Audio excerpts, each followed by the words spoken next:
Bismillahirrahmanirrahim. Assalamu alaikum, my dear students. This is me, Bilal Ahmed, and you are watching my YouTube channel, All Pak Forces. Students, जिस तरह हमने इससे पहले botany का एक शाख स्टार्ट किया था माइकोलॉजी, उस तरह आज हम एक और शाख स्टार्ट कर रहे हैं बॉटनी का, जिसका नाम है पाइकोलॉजी। स्टूडेंट्स, ये मैं जो पढ़ा रहा हूँ फाइकोलॉजी और माइकोलॉजी, ये बीएस लेवल की है, लेकिन अगर आप इससे एफएससी लेवल की तैयारी करना चाहते हैं तो ये एफएससी के लिए भी मुफीद है। लेकिन मेरा जो ज़्यादातर फोकस है वो बीएस लेवल पर है। इंशाल्लाह जो मैट्रिक और एफएससी के कोर्सेज है वो भी मैं जल्दी स्टार्ट कर रहा हूँ। तो आज के लेक्चर पाइकोलॉजी को बिना किसी फर्दर एक्सप्लेनेशन के स्टार्ट करते हैं। Let's go. Student, first of all तो हमें पाइकोलॉजी की मीनिंग्स का पता होना चाहिए कि पाइकोलॉजी का जो वर्ड है ये कहाँ से आया या इसकी मीनिंग्स क्या है। तो स्टूडेंट, अगर हम पाइकोस की बात करें तो इसकी मीनिंग है सीवीड। और स्टूडेंट, जो सीवीड है हम जनरली एलजी को कहते हैं, ठीक है। अगर आपसे कोई पूछे कि एलजी को हम जनरली क्या नाम कहते हैं तो आपने कहना है कि एलजी को हम दूसरा नाम लेते हैं सीवीड। तो हम पाइकोलॉजी की डिफिनीशन को समझ लेते हैं। That branch of botany in which we study about algae is known as phycology। यानी बॉटनी की एक ऐसी ब्रांच, या आप कह सकते हो कि बायोलॉजी की एक ऐसी ब्रांच जिसमें हम एलजी के बारे में पढ़ते हैं। साइंस की इस ब्रांच को या बॉटनी की इस ब्रांच को हम कहते हैं पाइकोलॉजी। स्टूडेंट, पाइकोलॉजी की डिफिनीशन तो हो गई, अब हम समझ लेते हैं कि एलजी क्या है। So those organisms which are eukaryotic, यानी ऐसे ऑर्गेनिज्म जो यूकैरियोटिक हो गए।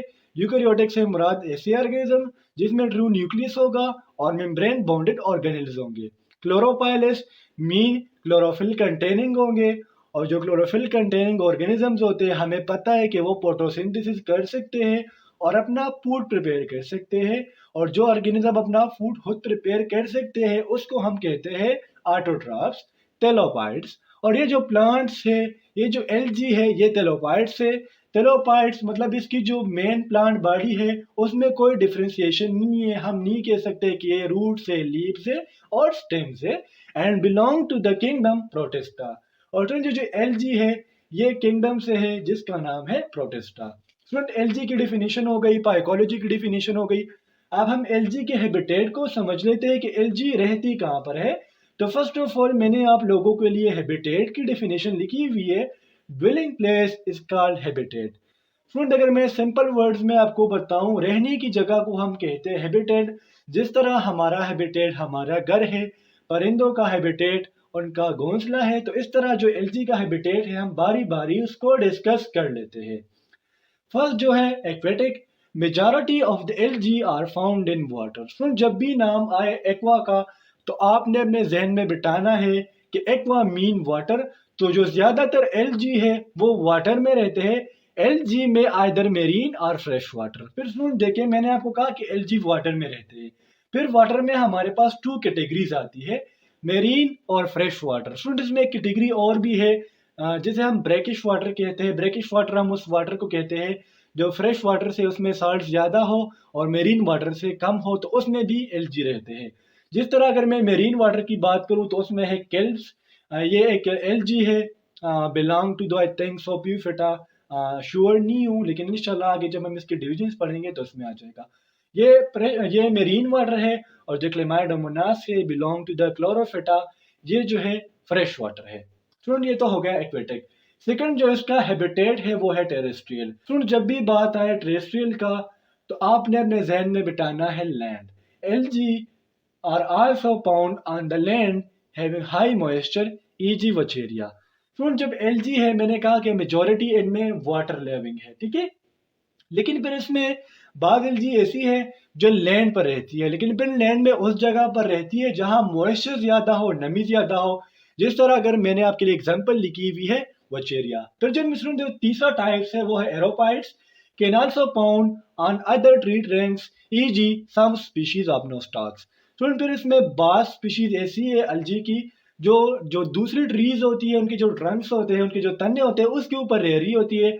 जिस तरह के मैंने आप लोगों के लिए क्या हुआ है कि बाज स्पीशीज नोस्टॉक की।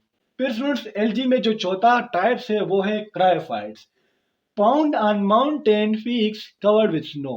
इस एलजी में बाज एलजी ऐसे भी है जो ऐसे माउंटेन्स पर रहते हैं जहां पर बर्फ हो, ठीक है। हम कह सकते हैं कि बर्फीले जगह पर भी हमारे पास एलजी होते हैं, जिस तरह क्लेमाइडोमोनास। अगला जो इनका टाइप्स है, लास्ट टाइप्स है हैबिटेट के लिहाज से, वो है thermophytes found in hot springs and tolerate up to 85 degree C, e g. हेप्लोसाइपोन।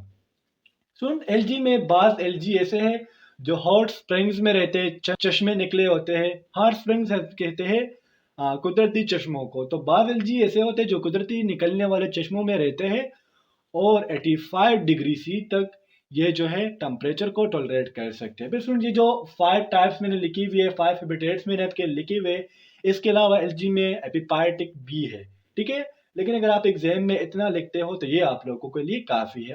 आप यहाँ तक नोट करें, इसका स्क्रीनशॉट ले। अब हम इसके बाद इसके हैबिट्स को डिस्कस करते हैं। अब हम एलजी के हैबिट्स की बात करते हैं कि इनका जो स्ट्रक्चर है वो किस तरीके से बनता है, ठीक है।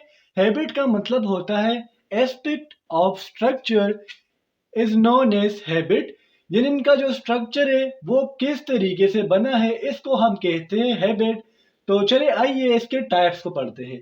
Unicellular and motile, having a single cell and show motility, e g. Chlamydomonas. यानी स्टूडेंट्स होगा क्या कि ये एक सिंगल सेल होंगे। यूनिसेलुलर कहते हैं कि वो ऑर्गेनिज्म जो सिंगल सेल से बना हो, ठीक है। एक सिंगल सेल होगा और वो मोटिलिटी शो कर रहे होंगे with the help of flagella, जिस तरह क्लेमाइडोमोनास है जो कि ग्रीन एलजी है। फिर जो स्टूडेंट्स में दूसरा टाइप है वो है मल्टीसेलुलर एंड मोटाइल।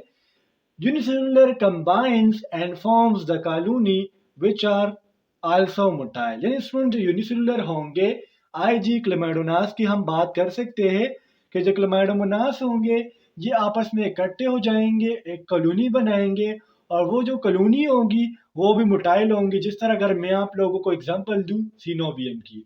फिर जिसमें तीसरा टाइप है वो है heterotrichous. The thallus is prostrate as well as erect mean upright. यानी स्टूडेंट्स ऐसे एलजी जिनमें स्टूडेंट जो मेन टेलस होता है, लेट्स सपोज मैंने आपके लिए ये कंसिडर कर लिया कि ये एक टेलस है। तो स्टूडेंट जो इनका टेलस होता है ये प्रोस्ट्रेट भी होता है, मतलब हॉरिजेंटल ऐसे हम कह सकते हैं, ठीक है। और ये अपराइट भी होता है। तो ऐसे टेलस को हम कहते हैं हेटेरोट्राइकस टेलस। तो बाज एलजी ऐसी होती है जिनका जो टेलस होता है वो हेटेरोट्राइकस होता है। जिस तरह अगर आप एग्जांपल ले एक्टोकार्पस की। चौथा जो इसमें टाइप्स है वो है siphonaceous, having a single cytoplasmic extension means no septation, i e. Vaucheria. Friend बाग एलजी ऐसी होती है जिनमें एक सिंपल जो है एक सिंगल प्रोटोप्लाज्मिक एक्सटेंशन होता है, मतलब जो उनका प्रोटोप्लाज्म होता है वो कंटिन्यू होता है, कहीं भी सेप्टा फॉर्मेशन नजर नहीं आता। लेकिन सेप्टा फॉर्मेशन जो स्टूडेंट्स वो ऐसी जगह पर नजर आता है कि जो हम जब हम रिप्रोडक्टिव स्ट्रक्चर को आइसोलेट करने के लिए, इसको सेपरेट करने के लिए, और जहां पर हमारे पास वूंड आ जाए यानी जख्म आ जाए, तो ये इसकी मिसाल है वचेरिया। फिर फ्रेंड्स इसमें जो पांचवा टाइप है वो है uniaxial. Uniaxial only one axis from the main tells.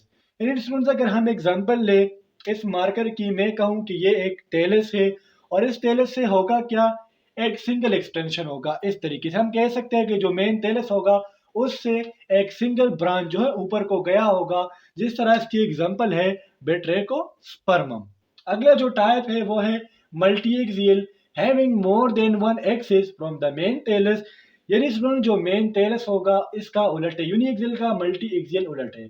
Multi axial में होगा क्या, जो मेन टेलस होगा इससे मोर देन वन ब्रांच अपेयर होंगे, जिस तरह एग्जांपल इसकी है पॉलीसाइपोनिया।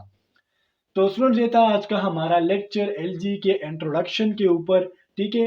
इंशाल्लाह स्टूडेंट मेरा अगला लेक्चर आएगा वो एलजी के सिलवाल पर आएगा कि एलजी का सिलवाल कैसा है, ठीक है।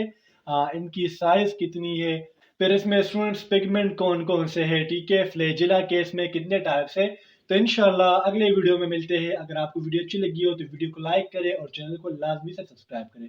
इंशाल्लाह अगले वीडियो में मिलते हैं, तब तक के लिए मुझे इजाजत दीजिए। मुझे अपने दुआ में याद रखिए। अल्लाह हाफिज।